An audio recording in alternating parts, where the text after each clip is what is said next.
this evening, Napolitano will be meeting various key parties, both which are part of that coalition, that left-right coalition that Mr. Letta was leading before, as well as members of the opposition, including the party of former Prime Minister Silvio Berlusconi, the Forza Italia party. Now, one of the most crucial meetings will be with Angelino Alfano's new centre-right party, and that's because they originally had supported Mr. Letta. So we'll have to see whether they're going to extend that support to a possible government led by Matteo Renzi. In fact, Alfano himself has said that a yes of a support is not a given. He'll have to see what kind of policies Mr. Renzi puts forward, and if they're too left-leaning, they won't guarantee their support. That said, though, we expect at the end of these consultations, as well as with the Democratic Party later this evening, Mr. Napolitano is expected to decide who to give that mandate to.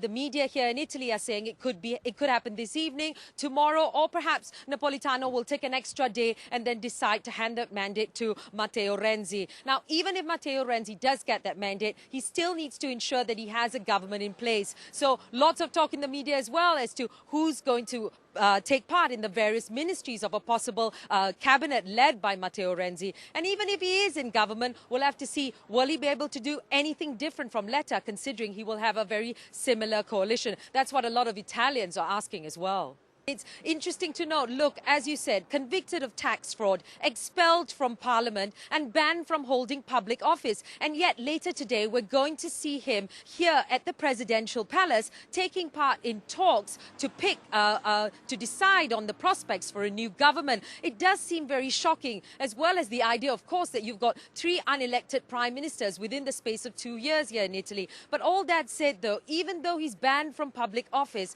he technically can still lead a political party, and he does lead the Forza Italia party, a party which still does have support among Italians, and in that sense he is still relevant within the Italian political scene. So we'll have to see what happens in the talks. He said, though, that his party will remain in opposition. He, of course, highlighting the fact that Matteo Renzi, if indeed is made prime minister, is prime minister without being elected. All that said, in terms of Mr. Berlusconi's politics, though, his legal woes haven't ended. Just earlier this week, we saw him once again, a trial beginning for allegedly bribing a senator to switch sides back in 2006.